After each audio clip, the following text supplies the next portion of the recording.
special ACJ exclusive segment where today we are talking about the conflict of homelessness in Tamil Nadu. Now, the issues concerning the homeless are not just multifaceted but extremely complex. Economic precariousness is just one of the many other social prejudices that the homeless are subjected to. Given all of this, it is rather startling that the resettlement policy barely touches upon the issues concerning the homeless. To talk about this, we have Professor M. Antony Stephen, head of the Social Entrepreneurship Department at the Madras School of Social Work, talking exclusively to ACJ News. Have a look. To understand homeless issue, you have to understand the magnitude of this particular people. When you take the data, the statistics of homeless in Tamil Nadu as per the 2011, it is around 37,000 people are identified as homeless in Tamil Nadu. Majority of them are from Chennai city, since homeless is more of an urban phenomenon. See, if you look at those homeless people, it is not that they didn't have homes. They have homes, but their lack of opportunities available locally in the locality where they were living. It may be a rural area, it may be in a peri-urban area. When I say peri-urban area, the area which is close to urban area. So that's the way we classify the areas. So those people who come here for work, in the same day when they are able to go back to their home and come back, the homelessness is not created. Those people who want to stay here and work, they don't get affordable housing. See, even in slum areas, if they want to hire, look for rent, the kind of salary that the remuneration that they get, the kind of rent that they are not able to afford. So the safest place for them is that they can stay in a place near to their working place. For example, I come from a rural area. I do the menial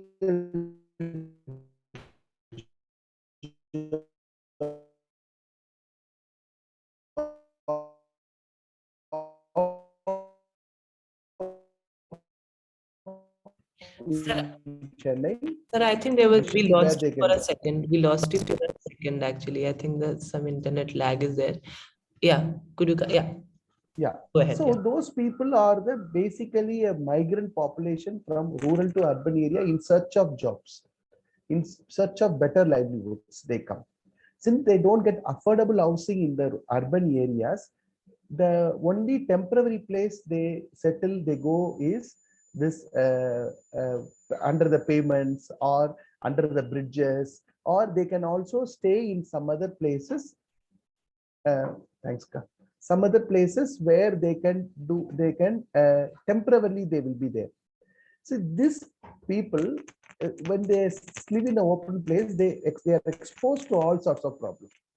Cold weather, the weather conditions, they don't have a housing, they don't have the proper resting places, and also sanitation facilities they don't have. They only depend upon the public toilets and the facilities.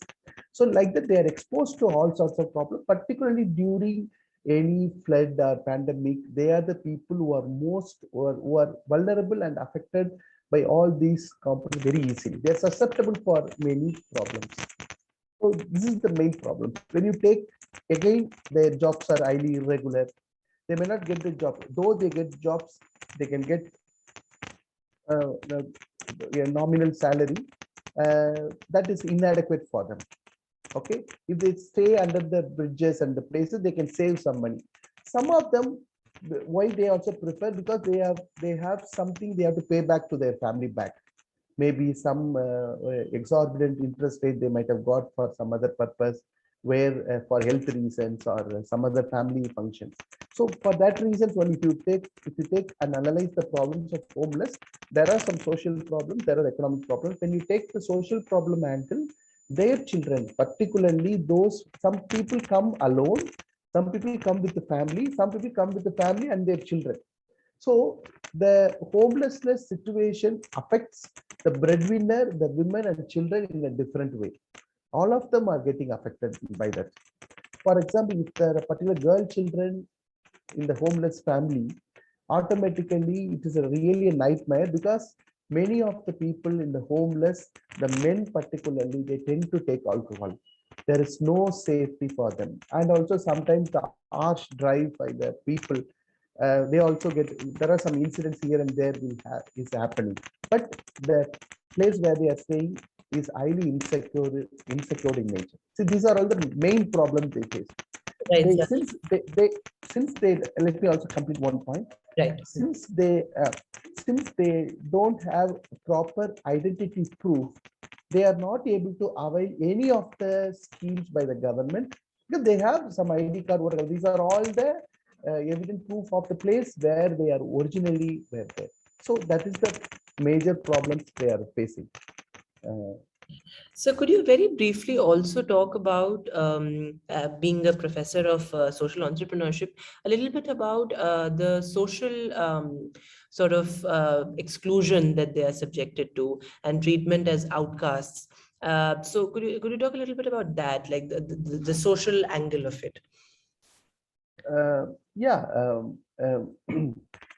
since they don't have houses, they are settled in the pavements.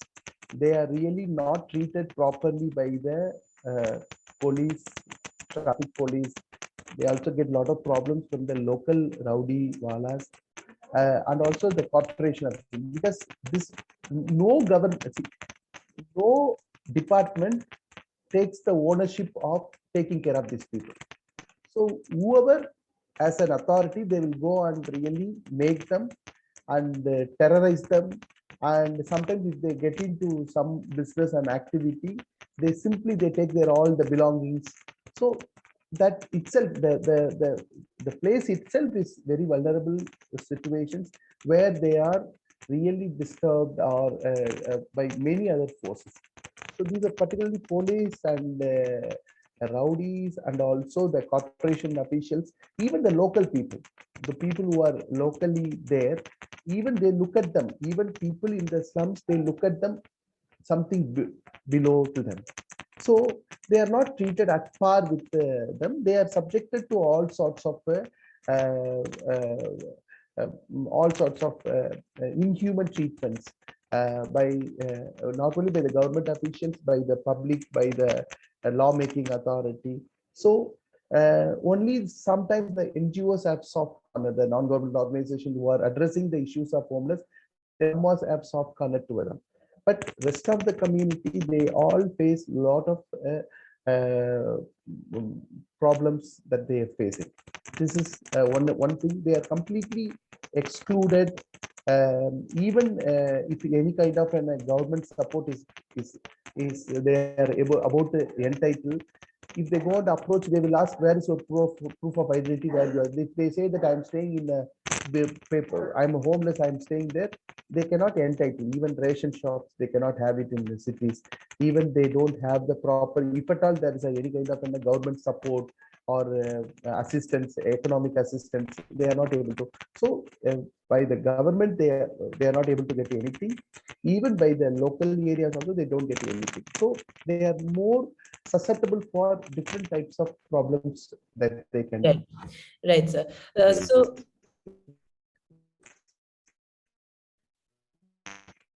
So can you hear me?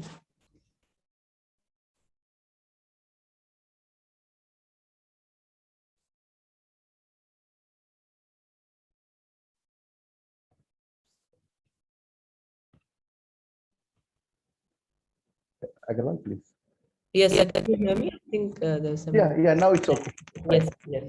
Again, very briefly, I would like to talk about the first draft of the resettlement policy released by the Tamil Nadu government. Yeah. And it's interesting that you talked about the inhuman treatment that the homeless are subjected to, because constantly in the policy, in the draft of the policy, they talk about like a humane eviction of people.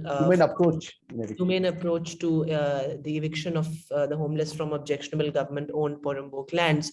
So if you could talk a little bit about what your opinion is on the first draft of the policy released by the government, and do you think it is going to really bring some sort of solution to the problem of homelessness? If you ask me straight away, this present resettlement and rehabilitation policy has not at all touched the problems of homeless. It is only for the people who are in the slums. They need to be resettled. See, there's nothing it talks about homeless, number one. Number two, we are from our side, we are arguing that there is a need for a separate policy for homeless, because there are different departments are connected with the issues of homeless. So there is a very little, even when you want to, the resettlement policy, still it is at the draft stage. The public opinions, the date were over. The November 18th was the last day to give the public opinion. We conducted 2 consultations in Chennai and in Tiruchirappalli, where we got a lot of feedbacks, and we suggested in the consultation process, that the problem of homeless also have to be addressed by this resettlement policy. But you ask us as an advocacy group, we see that there's a need for a separate policy for homeless. Thank you so much, sir, for joining us. It was really a pleasure talking to you. Thank you. Well, that was Professor Stephen talking exclusively to ACJ News. He says that the advocacy groups think that there is a need of a separate policy if we need to effectively tackle the issue of homelessness. That's it for now. Keep watching ACJ News. This is your host, Veda.